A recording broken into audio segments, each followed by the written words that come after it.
Ahí viene mi negrito, Coquito, que es el único negro que trabaja en la televisión venezolana, o como cachifo o como malandro, ¿no? Y un modelo, ahora no, porque los cisneros no son bolsas, ¿ves? Ahora las mi Venezuela empiezan a ser trigueñitas, ¿no? Pero hasta la llegada de Chávez eran todas catiritas, bonitas, blanquitas, perfiladas, y si no, el compañero Mel Sousa las pone.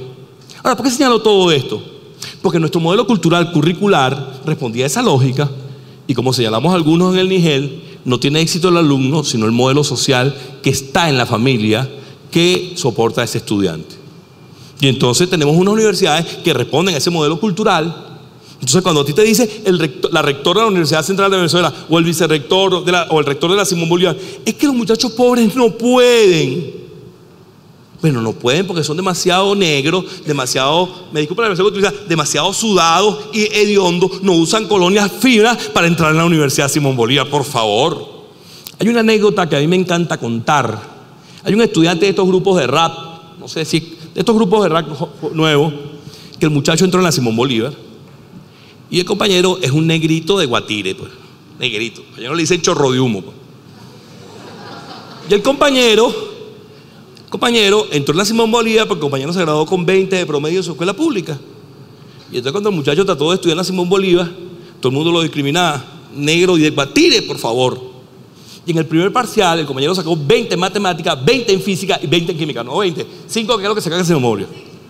5 en cada una de las materias. Ah, bueno, por supuesto, el compañero, todo el mundo quiso hacer el tipo. El compañero se fue a la Simón Bolívar y se fue a estudiar química pura para la central. Bueno, porque esa es la Simón Bolívar, ¿eh? La Simón Bolívar es una universidad donde efectivamente hay un sentido de clase, a pesar de que es una universidad pública. En la Simón Bolívar no entramos los patas en el suelo.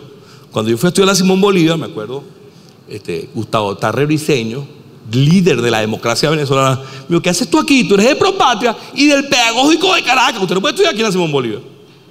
Eso que suena a resentimiento social, lo señalo porque es para que tengamos concienciación de la naturaleza opresiva de la sociedad venezolana en la Cuarta República. Y que la disimulábamos con el whisky, con Pepsi Cola y que todo adeco vive mejor. Y con la pachanga y la rumba somos igualitarios, los mestizos somos iguales. Iguales, nada. Entonces, para finalizar, yo quiero señalar así como unos íconos de las cosas que creo que debemos hacer y las que creo que nos deben ayudar a hacer. En primer lugar, nosotros creemos profundamente que debe haber una continuidad escuela-comunidad que se expresa en la organización alrededor de los consejos comunales. Una de las cosas más horribles que decía la derecha cuando estábamos tratando de aprobar la ley orgánica de educación es los consejos comunales se van a meter en la escuela.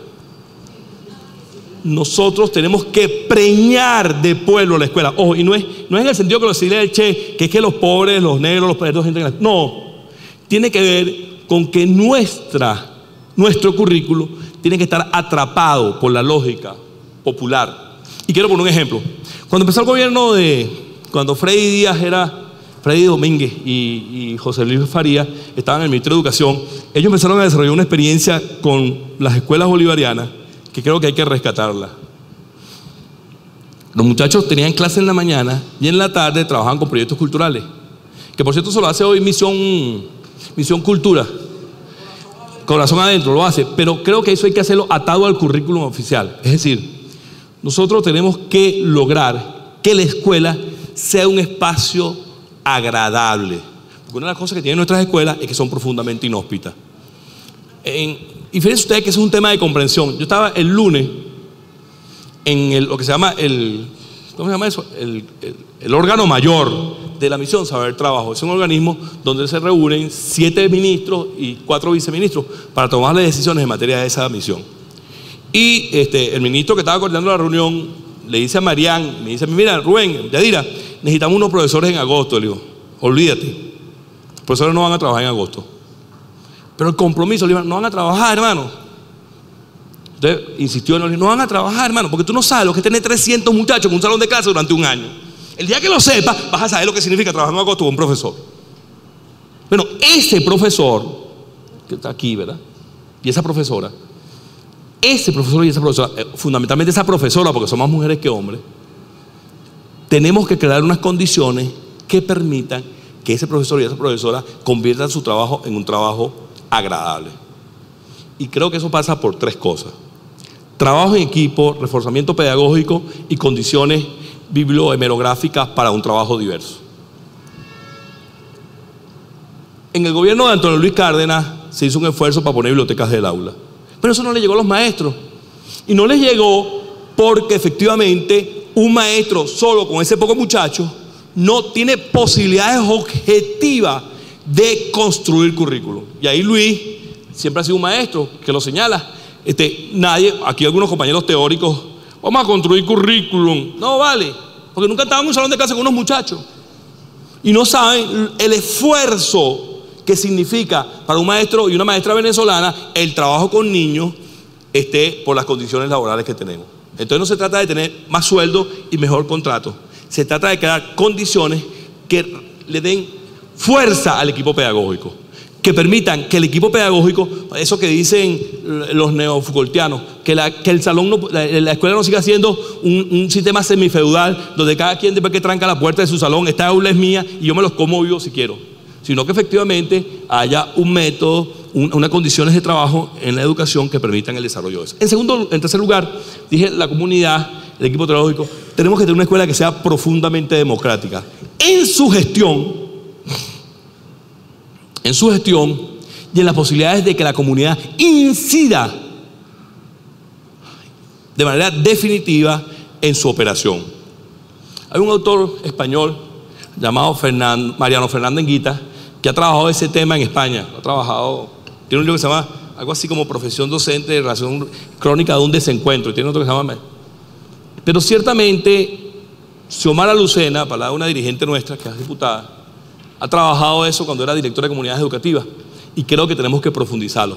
Nosotros tenemos que producir un modelo de gestión escolar que piense a la escuela y que pasemos de una escuela única, que es la que tenemos hoy en día, a una escuela que sea diversa. Y fíjense usted las contradicciones. A mí me tocó trabajar en el Ministerio de Educación como asesor de Maigualida en el documento que regula todo lo que es la política de derechos humanos de los niños, niñas y adolescentes venezolanos. Por cierto, todos esos derechos que decía Juro, ninguno lo ha firmado los Estados Unidos, nada más de los derechos humanos primero. Eso hay que decirlo porque si no, la realidad queda como desdibujada, ¿no? Uno de los que no ha firmado Estados Unidos es el de los derechos de los niños, niñas y adolescentes. Y el documento tenía una dificultad, porque efectivamente la ley de pueblos indígenas venezolanos plantea que el currículum en las zonas indígenas lo estructuran las etnias indígenas. Y entonces va una compañera del Ministerio de la Mujer a plantear la lucha de la mujer. Y atrás una compañera que era cacique Cariña y planteó cómo los Cariñas preparan a la mujer en su primera menstruación para enfrentar la vida. Y se dio un debate muy interesante porque efectivamente a las luces de nuestra compañera del Ministerio de la Mujer, la compañera Cariña estaba violando los derechos de la mujer, de la niña. Y entonces los derechos interculturales y los derechos femeninos entraron en contradicción. Por cierto, ese rollo no lo resolvimos, está ahí. No, porque era imposible resolverlo, no lo iba a resolver un documento. Que por cierto, donde estaba Yoconda Mota, que es una de las feministas más duras que hay en Venezuela, escribió el documento conmigo, no lo podíamos resolver, porque tiene que ver con dinámicas que se van a dar en la realidad y que ningún documento oficial puede resolver. No puede, porque efectivamente nosotros hemos reivindicado el derecho de los pueblos indígenas a preservar sus referentes culturales, pero también hemos reivindicado el derecho de las mujeres a ser protagonistas de la sociedad venezolana. En consecuencia, esa contradicción no se iba a resolver allí, como tampoco se pudo resolver la contradicción de los homosexuales, los transgéneros, etcétera, etcétera. ¿Por qué? Porque efectivamente la Constitución bolivariana creó las condiciones para hacerlo, pero es la cotidianidad y la vida cotidiana la que las va a resolver en una sociedad que va a apuntar. Lo que sí hay que lograr es que la escuela sea, como dice Burgo, no se excita, etcétera, etcétera. Y para finalizar, creo que es muy importante que nosotros hagamos un esfuerzo político porque el debate educativo en Venezuela sea un debate central. Esto es una cosa que podría parecer una contradicción. Ciertamente no ha habido presidente en Venezuela que le considera más importante la educación que Chávez. Y el debate educativo es un debate que está presente en algunos temas en Venezuela. Pero esto es una hipótesis en la que responsabilizo única y exclusivamente a Rubén Reynoso, ni al ministerio, ni a Bonilla, nadie. Aquí hablando como profesor, yo creo que el debate educativo en Venezuela no es importante. Y no es importante por el rol histórico que han jugado los maestros en este país. Hemos sido los últimos de la cola. Porque además, la productividad de este país, para decirlo en términos de derecha, no depende del sistema del aparato escolar venezolano. Depende del petróleo. En consecuencia, nosotros hemos tenido un discurso moralizante sobre la educación, pero no un debate político que ponga en evidencia la necesidad de tener una escuela mejor, una universidad mejor, etcétera, etcétera. Yo creo que eso es un reto que tiene la revolución bolivariana, que tenemos que construir, que tenemos que desarrollar, que tenemos que debatir muchísimo y que tenemos que perpetuar para que la revolución siga siendo una posibilidad cierta y optimista. Buenas tardes.